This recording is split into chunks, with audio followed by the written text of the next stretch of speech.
Waalaikumsalam warahmatullahi wabarakatuh. Waalaikumsalam warahmatullahi Ya, wabarakatuh. semoga teman-teman kabarnya baik, insya Allah. Hari ini kita akan sharing tentang ibadah ya. Eh, dengan judul hari ini yang akan kita sharing bareng-bareng adalah Finding Happiness in Prayer. Jadi maksudnya adalah bagaimana kita kembali menemukan kebahagiaan dalam sholat kita. Karena teman-teman, memang aku pribadi pun memang sering banget ngerasa bahwa dalam sholat pun emang kadang-kadang itu kadang khusyuk atau misalnya kadang enggak.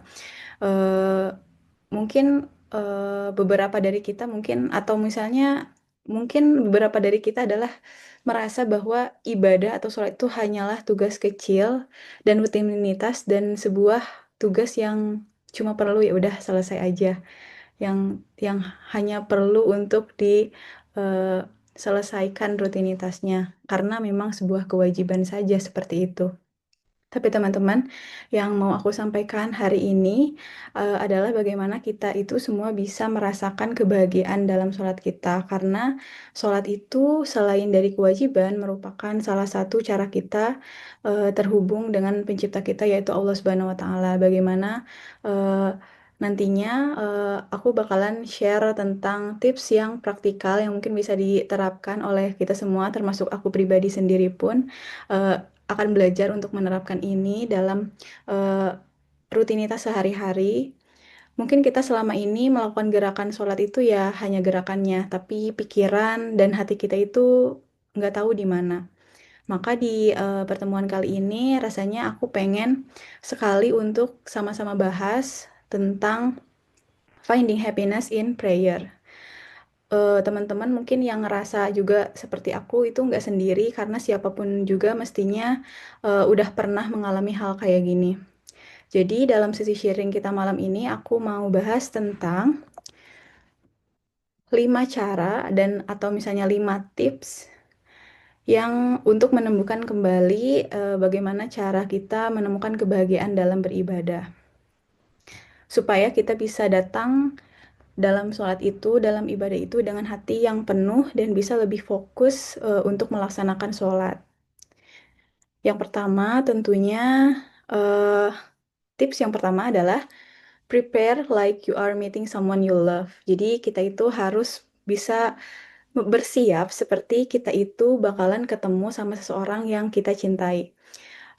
Bayangkan saya teman-teman misalnya ada acara yang spesial untuk ketemu dengan sahabat-sahabat kita, untuk bertemu dengan keluarga kita, keluarga besar kita, atau misalnya seseorang yang kita sayangi, yang sudah lama tidak berjumpa, pasti kita dalam momentum tersebut akan menyiapkan pakaian, akan menyiapkan outfit, akan bersiap-siap itu ya sangat maksimal gitu. Atau misalnya kita menghadiri reuni, atau misalnya kita ketemu sama orang-orang yang kita sayangi, baik itu keluarga, teman, sahabat, ataupun teman dekat lain, itu mungkin kita akan mandi dulu sampai bersih, terus pakai pakaian yang paling rapi, atau misalnya pakai make up yang paling yang sampai kita itu rapi gitu, atau misalnya kita pakai wewangian sampai kita itu enak gitu di aromanya, atau kita mungkin mikirin selama seminggu, sepekan menuju ke agenda pertemuan itu, kita mungkin akan mikir, oh saya pengen nanti ngobrolin apa ya, pakai baju apa ya, bawa apa aja ya, dan rasanya semangat banget bakal ngapain aja nantinya ketika ketemu sama seseorang yang kita cintai tersebut. Apa aja yang bakalan kita ingin obrolin sama mereka. Coba kita pikirkan bagaimana kita siap-siap buat seseorang tersebut. Kamu siap-siap, kamu mandi, kamu styling baju. Dan sekarang coba kita bandingkan dengan bagaimana cara kita bertemu dengan Sang Pencipta kita saat sholat. Apakah kita itu punya persiapan yang kita itu lakukan sebagaimana kita ketemu dengan seseorang yang bakal kita temui dalam kehidupan kita sehari-hari?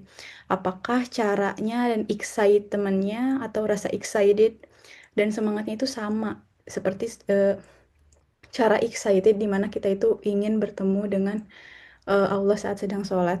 Nah, ini yang mungkin kita harus pikirkan lagi, apakah kita itu cuma memercikan air wudhu di wajah dan pakai apa aja buat sholat, terus gelar sajadah, terus kita nyimpan lagi di pojokan. Jadi kita semua itu memang harus bisa memikirkan kembali proses yang kita lalui dan kita itu mesti memikirkan bagaimana sih cara mengubahnya. Kenapa kiranya kita nggak siap-siap dalam beribadah itu?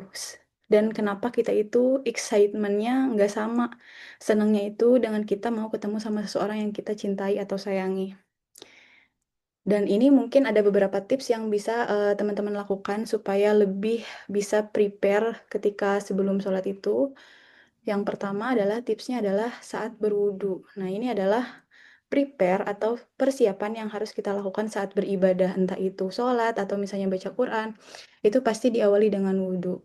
Nah, saat kita wudhu, bagaimana caranya supaya persiapan wudhu ini menjadikan kita itu lebih semangat, lebih khusyuk, dan lebih excited lagi untuk sholat? Itu adalah misalnya kita bayangkan ketika berwudhu itu, air yang kita gunakan dalam berwudu tersebut akan menghapus dosa-dosa kita, kesalahan-kesalahan kita. Itu akan ikut terhapus saat air yang kita gunakan untuk berwudu itu menetes dari wajah kita, dari tangan kita, dan seterusnya. Seperti pula yang dijelaskan oleh Rasulullah SAW dalam sebuah hadis. Eh, Hadisnya aku share langsung translate-nya ya. Ini ada sebuah hadis yang menjelaskan bahwa tidak ada seorang pun di antara yang mendekatkan air wudhunya lalu dia berkumur, memasukkan air ke hidungnya lalu mengeluarkannya kecuali akan berjatuhan kesalahan-kesalahan di wajahnya, kesalahan-kesalahan mulutnya, dan kesalahan-kesalahan hidungnya. Jika dia mencuci wajahnya sebagaimana yang diperintahkan oleh Allah Subhanahu wa taala, kesalahan-kesalahan wajahnya itu akan berjatuhan bersama dengan tetesan air dari ujung jenggotnya, kemudian mencuci kedua tangannya sampai siku, kecuali kesalahan-kesalahan tangannya akan berjatuhan bersama air lewat jari jemarinya. Kemudian jika ia mengusap kepala, maka kesalahan-kesalahan kepalanya akan berjatuhan melalui ujung rambutnya bersama air. Lalu dia mencuci kakinya sampai mata kaki, maka kesalahan kedua kakinya akan berjatuhan melalui jari-jari kakinya bersama tetesan air. Kemudian ia berdiri lalu sholat. Kemudian dia memuji Allah, menyanjung dan mengagungkan Allah Subhanahu wa taala dengan pujian dan sanjungan yang menjadi haknya dan mengosongkan hatinya hanya untuk Allah, kecuali dia terlepas dari kesalahan-kesalahannya seperti pada hari ia dilahirkan dari perut ibunya. Nah, ini adalah hadis dari Nabi SAW yang menjelaskan bahwa ketika kita itu lebih mindful dalam berwudu, lebih bisa present, lebih bisa khusyuk, bahkan ketika persiapannya itu misalnya berwudu, itu kita itu akan diberikan reward berupa apa? Berupa dosa kita itu akan terhapus. Sampai ketika misalnya kita itu sangat-sangat mindful, benar-benar memuji Allah dalam berwudu itu, mengagungkannya, memuji dan menyanjungkan yang menjadi hak Allah dan mengosongkan hati kita hanya untuk Allah, maka kesalahan-kesalahan dan dosa-dosa kita itu akan terhapus sebagaimana ketika kita itu dilahirkan dari perut ibu kita. Nah, ini teman-teman yang menjadi apa ya? Kebaikan daripada Allah Subhanahu wa taala yang mungkin kita dalam persiapan tersebut kadang-kadang aduh air wudhu ya seadanya aja, secepatnya aja. Yang penting aku cepet-cepet mau beres sholat, cepet-cepet mau melakukan aktivitas lain setelah itu. Oke, teman-teman.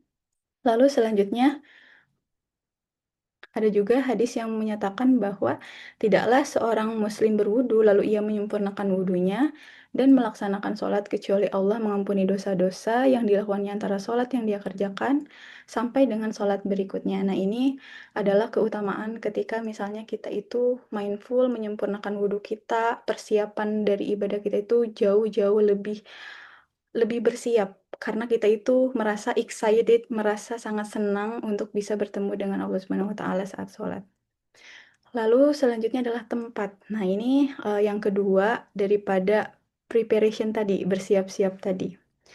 Tempat ini ya tipsnya adalah menyiapkan tempat yang rapi, tidak harus mewah, tidak harus uh, di tempat yang sangat bagus gitu, tapi yang penting tempatnya adalah rapi, sudut tempat yang kecil yang kamu pun pengen untuk diam di situ. Jadi jangan sampai kita memilih tempat yang "Duh kayaknya aku nggak betah deh di sini." Nah itu yang akan membuat kita nggak nyaman. Jadi memilih tempat yang nyaman, tempat yang hangat, dan membuat kamu itu mau melaksanakan ibadah dengan penuh rasa cinta, itu adalah tips dari, bersiap-siap sebelum, beribadah, sebelum sholat. Jadi cobalah dengan cara kamu sendiri bagaimana caranya menciptakan suasana seperti akan bertemu seseorang yang kamu sayangi. Lalu tanyakan pada diri sendiri, gimana ya caranya supaya aku bisa datang dengan penuh cinta menuju sholat ini? Langkah apa sih yang bisa aku ambil supaya aku melaksanakannya dengan hikmat, nggak terburu-buru hanya untuk sekedar menggugurkan kewajiban. Karena teman-teman, cara berpikir dan persiapan sebelum sholat itu bisa benar-benar mengubah bagaimana kita merasakan dan menjalani ibadah tersebut. Oke, selanjutnya adalah tips yang kedua adalah connect with the meanings on a whole another level. Jadi bagaimana kita itu lebih terhubung dengan makna-makna sholat pada tingkat yang lebih dalam lagi. Jadi bagaimana kita itu merasa terkoneksi saat beribadah itu dengan cara kita itu lebih memahami bacaan-bacaan yang kita baca dalam sholat. Karena teman-teman, ketika, kita nggak tahu apa yang kita ucapkan, itu akan sangat mudah ketika kita sholat itu, kita ngerasa nggak fokus, kita ngerasa nggak khusyuk, kita ngerasa, tiba-tiba pikirannya ke ranah yang lain, karena kita itu nggak tahu apa yang kita ucapkan itu tidak selaras dengan apa yang kita pikirkan. Tapi ketika misalnya kita mempelajari beberapa kata, atau misalnya arti dari bacaan sholatnya, dan, belajar bagaimana cara membuat, lebih mengerti dan familiar dengan bacaan-bacaan sholatnya, maka kita itu mungkin akan bisa jauh lebih fokus dalam sholat tersebut. Supaya misalnya jangan sampai kita itu overwhelming misalnya, karena sangat ambisius pengen tahu banget nih, eee arti dari bacaan sholat, maka seharian ngafalin bacaan sholat, terus pas sholat itu tiba-tiba kepikirannya, "Oh tadi yang aku hafalin apa ya?"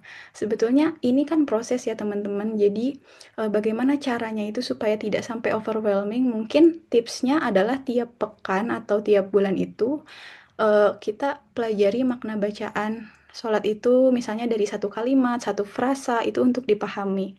Misalnya kita pilih surat Al-Fatihah. Terus dalam surat Al-Fatihah itu kita pilih satu ayat, misalnya ihdinas siratal mustaqim. Nah, ayat tersebut itu kita pelajari, kita pahami lebih dalam, maknanya itu seperti apa, baca tentang penjelasan ayat tersebut, lalu kita bawa pemahaman yang kita dapat dari ayat tersebut itu ke dalam sholat kita. Maksud dari ihdinas siratal mustaqim itu apa? Nah, itu ketika sholat, itu kita terapkan. Nah, dan dalam membawa pemahaman dari ayat itu ke dalam sholat kita, itu akan berlanjut misalnya ke pekan atau bulan selanjutnya. Nanti itu akan terjadi perubahan dalam sholat kita. Karena teman-teman untuk bisa membiasakan hal mungkin yang sebelumnya belum terbiasa, itu butuh proses, dan proses itu lebih baik dilaksanakannya itu dengan, cara-cara yang dari hal-hal kecil aja. Jadi kita nyicil aja belajarnya. Jadi nanti dalam pekan atau bulan yang berbeda, kamu itu bisa, pilih kalimat lain untuk belajar dipahami dan seterusnya. Sehingga kita itu punya koneksi yang lebih dalam tentang apa sih makna bacaan yang kita baca saat sholat itu. Sehingga ketika kita itu lebih, terkoneksi, lebih khusyuk ke dalam bacaan yang kita ucapkan, maka sepertinya pikiran-pikiran lain yang tiba-tiba muncul saat sholat tersebut itu mungkin akan bisa lebih terminimalisir karena kita itu fokus ke dalam bacaannya, karena kita itu tahu ngerti maknanya, karena kita itu tahu apa yang kita obrolkan, apa yang kita ucapkan saat sholat itu. Oke, lalu selanjutnya adalah ini ya tadi yang aku jelaskan, belajar memahami dan menerapkan apa yang kita baca dalam, eee, sholat, nggak cuma dalam sholat, sebetulnya misalnya ketika kita membaca Al-Quran pun itu lebih baik ketika kita itu berusaha untuk setiap harinya itu misalnya hari pertama aku pengen deh belajar tentang makna dari basmalah, tentang makna dari ayat pertama surat Al-Fatihah dan lain sebagainya, itu akan membawa perbedaan yang signifikan ketika misalnya kita mengetahui apa yang kita ucapkan, apa yang kita baca. kita itu akan merasa lebih hadir, lebih fokus dalam rutinitas kita. Oke, lalu tips yang ketiga, teman-teman, adalah bayangkan bahwa kamu itu sedang didengar. Kita mungkin cuma dibayangin, padahal memang kita ketika di sholat itu adalah kita didengar. Kita saat sholat, kita didengarkan oleh siapa? Tentunya oleh Allah Subhanahu wa Ta'ala. Allah mendengar apa yang kita baca, Allah mengetahui apa yang kita pikirkan, apa yang kita ingin sampaikan ketika misalnya kita itu melaksanakan sholat. Ada hadis cantik yang membicarakan tentang surat Al-Fatihah dan bagaimana respon Allah terhadap seseorang yang membaca surat Al-Fatihah dalam sholatnya. Nah, ini aku membagi sholat, maksudnya Al-Fatihah menjadi dua bagian, yaitu di antara diriku dan hambaku. Dua bagian dan bagi hambaku apa yang ia minta. Jika hambaku mengucap, Alhamdulillahirabbil alamin, segala puji hanya milik Allah. Allah Ta'ala berfirman, hambaku telah memujiku. Ketika hamba tersebut mengucapkan Ar-Rahmanir-Rahim, yang maha pengasih lagi maha penyayang, Allah Ta'ala berfirman, hambaku telah menyanjungku. Ketika hamba tersebut mengucapkan Malik Yaumiddin, yang menguasai hari pembalasan, Allah berfirman, hambaku telah mengagungkanku. Beliau berkata, sesekali hambaku telah memberi kuasa padaku. Jika ia mengucapkan iya karena ubudua iya karena stain, hanya kepadamu kami menyembah dan hanya kepadamu kami mohon pertolongan. Allah berfirman, ini di antaraku dan hambaku. Bagi hambaku apa yang ia minta, jika ia mengucapkan ihdinas siratal mustaqim, siratal ladzina an'amta alaihim ghairil maghdubi alaihim waladdallin. Tunjukkanlah pada kami jalan yang lurus, yaitu jalan yang telah Engkau beri nikmat, bukan jalan orang yang dimurkai Allah dan bukan jalan orang yang sesat. Allah berfirman, ini untuk hambaku dan bagi hambaku apa yang ia minta. Jadi teman-teman, mari kita cermati hadis ini di mana Allah merespon semua yang kita ucapkan dalam surat Al-Fatihah.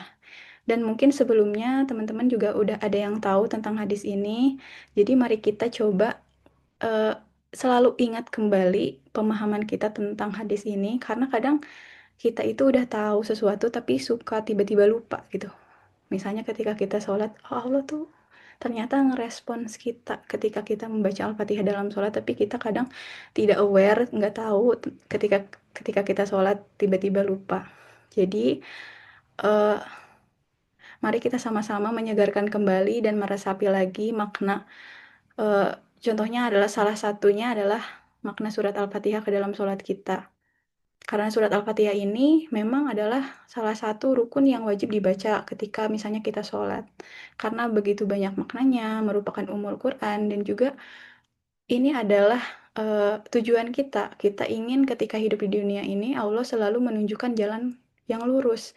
Dan setiap kita berdoa tentang hal tersebut, dan kita itu uh, mengerti apa yang kita ucapkan, apa yang kita doakan dalam sholat itu, maka kita itu akan mendapatkan manfaat dari apa yang kita coba uh, doakan kepada Allah Subhanahu wa Ta'ala.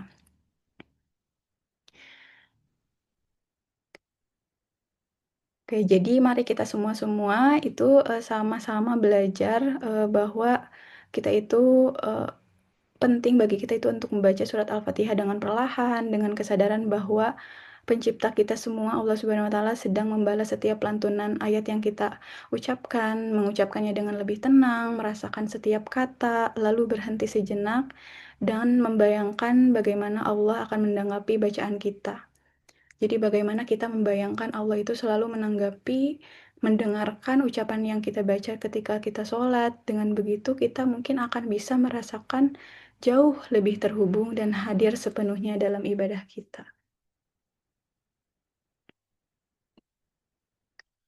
Nah ini ya, eh, inti daripada tips yang ketiga itu adalah mengucapkan Al-Fatihah dan bacaan sholat dengan tenang, rasakan setiap katanya, lalu berhenti sejenak dan bayangkan bagaimana Allah menanggapi bacaan kita. Dengan begitu, kita akan merasa jauh lebih terhubung dan hadir sepenuhnya dalam ibadah kita. Oke, lalu tips yang keempat adalah visualize Jannah in your sujud. Jadi bayangkan surga dalam sujud kita. Maksudnya seperti apa membayangkan surga dalam sujud? Jadi kita itu kan misalnya pernah baca hadis bahwa saat seseorang hamba bersujud, itulah titik terdekat kita terhadap Allah Subhanahu wa taala. Jadi, titik terdekat kita terhadap Allah Subhanahu wa taala adalah saat kita sujud. Maka kita mesti membayangkan tujuan kita, eee, maksud di sini tujuan kita tuh bukan goals-goals misalnya, aku pengen beli laptop bulan depan, aku pengen beli ini bulan depan." Itu mungkin tujuannya lebih dalam jangka dekat ya, tujuannya sangat duniawi. Jadi kita membayangkan saat sujud itu adalah goals kita itu yang berupa tujuan-tujuan yang sifatnya ukhrawi, sifatnya akhirat, bukan hanya untuk dunia saja. Jadi bayangkan tujuan jangka panjang kita itu untuk apa? Tujuan untuk kehidupan yang lebih kekal, yang akan datang, yaitu tujuan di akhirat kita. Itu mau seperti apa? Nah, maka bayangkan surga dalam sujudmu, bayangkan keridhaan Allah Subhanahu wa taala dalam sujud tersebut, bayangkan pahala yang insya Allah sedang kamu harapkan, dalam ibadah kamu sehari-hari. Karena itu, mari kita luangkan waktu kita dalam sujud dan jadikan sujud itu tempat untuk memusatkan perhatian kita pada tujuan kita dan hal-hal yang benar-benar penting untuk kita.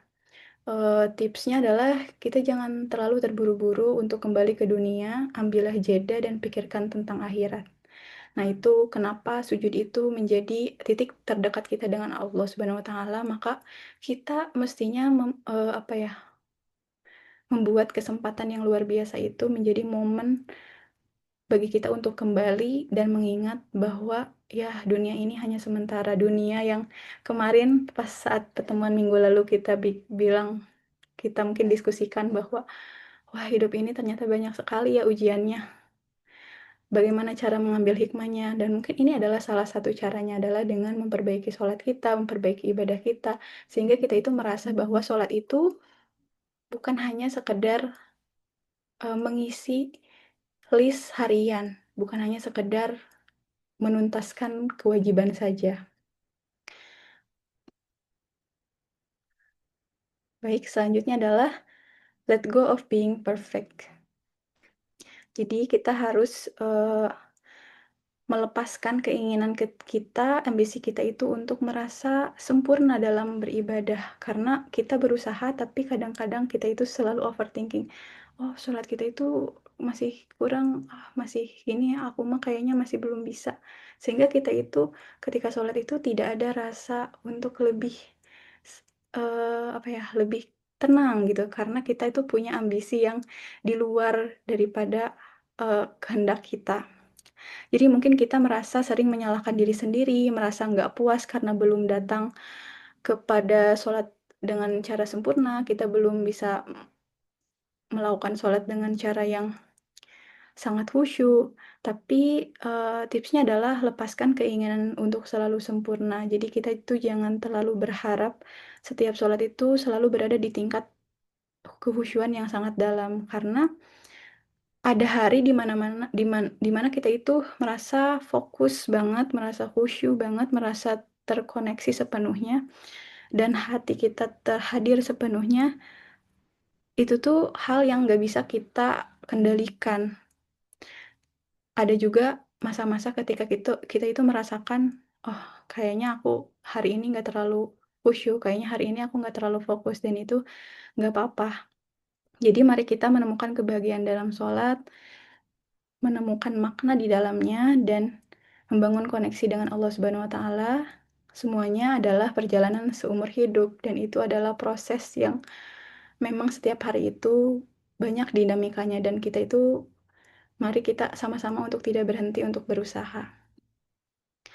Jadi jangan remehkan setiap langkah kecil yang, kamu ambil menuju Allah dan jangan anggap, langkah kecil dan setiap usaha itu, karena ingatlah setiap langkah yang kita ambil menuju Allah itu, Dia akan datang dan bergegas mendekatimu. Jadi ketika misalnya kita melangkah kecil saja, berusaha sedikit saja untuk memperbaiki ibadah kita, untuk bisa, kembali kepada Allah Subhanahu wa taala, maka Allah itu akan datang bergegas mendekati kita. Ini ada hadisnya, Allah Subhanahu wa taala berfirman, "Barang siapa yang datang kepadaku dengan satu kebaikan, maka baginya pahala 10 kebaikan yang serupa, bahkan lebih. Dan barang siapa yang datang dengan keburukan, maka baginya satu keburukan yang serupa, atau diampuni." Nah, ini ada hadis lain yang menjelaskan bahwa ketika kita melakukan satu keburukan tapi tidak dilakukan, maka ya tidak dicatat keburukannya. Dan barang siapa yang mendekat kepadaku dengan sejauh satu tangan, maka aku akan mendekat kepadanya sejauh satu lengan. Dan barang siapa yang mendekat kepadaku sejauh satu lengan, maka aku akan mendekat kepadanya sejauh satu depa.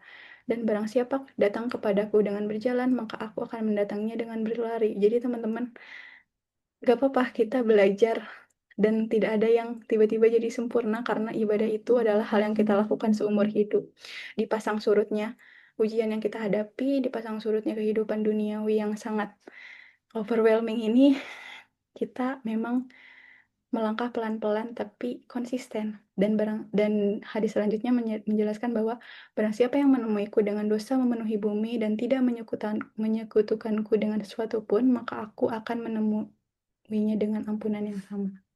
Jadi jika kita datang kepada Allah dengan dosa yang memenuhi bumi, maka ampunan Allah juga sebesar bumi itu sendiri. Uh, Terakhir yang mau aku sampaikan adalah ini adalah pengingat untuk kita semua bahwa Allah Subhanahu wa Ta'ala itu Maha Pengampun, Maha Penyayang, dan Maha Dermawan kepada kita. Dan Allah itu luas rahmatnya, luas kasih sayangnya, dan setiap langkah kecil yang kita ambil, dari setiap langkah kecil yang kita ambil ini, Allah Subhanahu wa Ta'ala itu datang bergegas mendekati kita.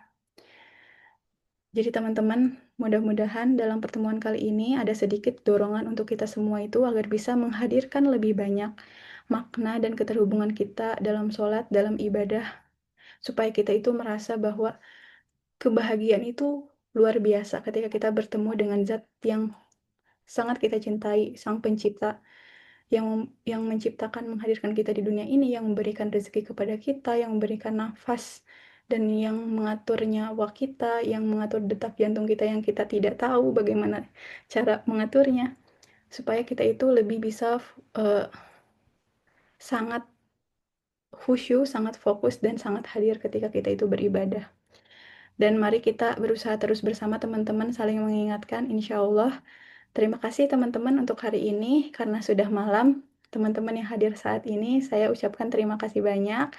Nanti kita bertemu lagi di pertemuan selanjutnya, dan semoga teman-teman selalu konsisten ketemu aku, karena aku juga pengen sama-sama belajar dengan teman-teman semua. Terima kasih teman-teman, selamat istirahat. Mari kita terus berusaha bersama. Insya Allah, wassalamualaikum warahmatullahi wabarakatuh. Baik teman-teman, untuk menutup sesi kita hari ini, mari kita membaca hamdalah bersama-sama teman-teman. Alhamdulillahirrabbilalamin. Oke teman-teman, terima kasih sudah bergabung dan terima kasih telah mengikuti sesi kajian virtual dari The Wish Room kali ini. Selamat istirahat. Jadi teman-teman boleh live group juga, live room ya. Assalamualaikum warahmatullahi wabarakatuh. Waalaikumsalam warahmatullahi Waalaikumsalam. wabarakatuh. Oh iya teman-teman, kalau misalnya ada yang udah mendokumentasikan boleh share di IG dan tag The Wish Room, nanti aku repost. Terima kasih teman-teman. Ah,